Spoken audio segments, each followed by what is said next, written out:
అలాగే 30-31లో ఏర్పాటు చేయబడిన ఉపవాస ప్రార్థన బట్టి ప్రభువుని స్తుతిస్తూ ఉన్నాను.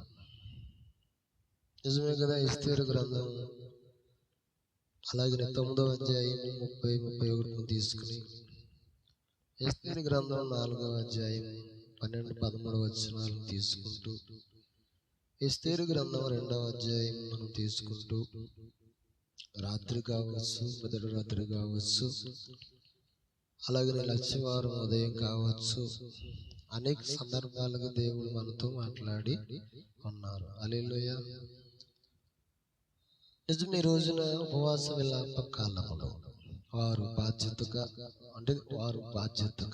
తమ మీదను తమ వంశపు వారి మీదను బాధ్యతగా వాటిని తీసుకున్నారంట. దేవునికి మహిమ కలుగును గాక. వారి మీదనంట, వారు అనగా తమ ఇంటి వారి మీద హల్లెలూయా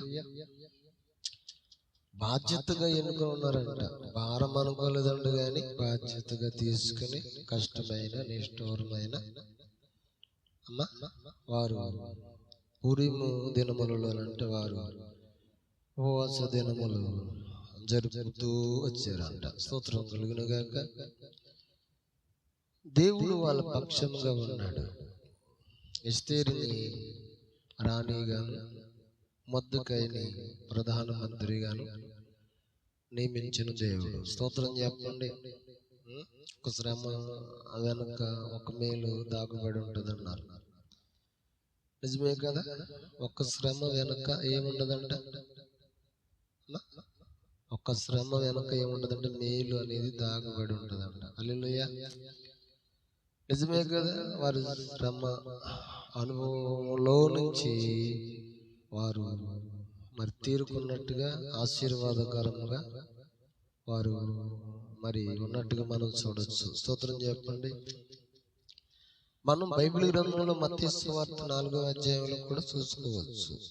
మత్తయి సువార్త 4వ అధ్యాయంలో కూడా మనం చూడొచ్చు. చక్కని మాటలు అక్కడ రాయబడి ఉంది. ఏమని రాయబడి ఉందంటే, మనము యేసుప్రభు వారు అపవాది చేత శోధించబడుటకు ఆత్మ వలన అరణ్యమునకు కొనుకోబడును. స్తోత్రం చెప్పండి.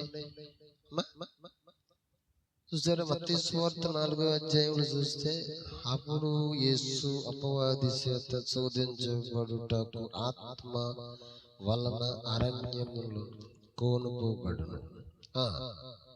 40 దినములు 40 రాత్రులు ఉపవాసముండిన పిమ్మట ఆయన ఆకలి కొనగా ఆ శోధకుడు ఆయన యొద్దకు వచ్చి, నీవు దేవుని కుమారుడు అయితే ఈ రాళ్ళను రొట్టెలుగా అగునట్లుగా ఆజ్ఞాపించుము. స్తోత్రం చెప్పండి.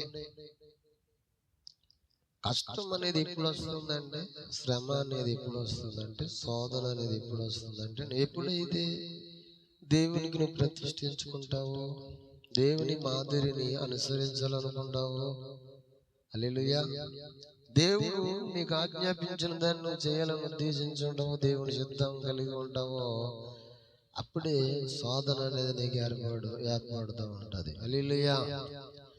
మొర్దెకై ఎస్తేరుల విషయంలో కూడా శోధన అలాగే ప్రాప్తించింది. శోధనలో నిలుచున్నారు వాళ్ళు. హల్లెలూయా. ఎక్కడ నిలుచున్నారంట? బైబిల్ గ్రంథంలో ఉంటుంది. ప్రకటన గ్రంథం 2వ అధ్యాయం 10వ వచనంలో మనం చూడొచ్చు. ఎందులో నిలుచున్నారంట? ఎస్తేరు మొర్దెకై అనబడిన వారు అని అంటే శోధనలో వారు నిలిచిన వారుగా ఉన్నారు. స్తోత్రం చెప్పండి. కృంగిపోలేదంట. ఏమవలేదంటాలో శోధనలో అంటే వారు కృంగిపోలేదంట, కానీ వాళ్ళు కృంగిపోకుండా ధైర్యము కలిగిన వారై, గమనించండి, ప్రభువును సేవించు ఉపవాసం అంటే ఏం చేశారంటే ప్రార్థన చేయవారిగా ఉన్నారు. స్తోత్రం చెప్పండి. నిజమే కదా.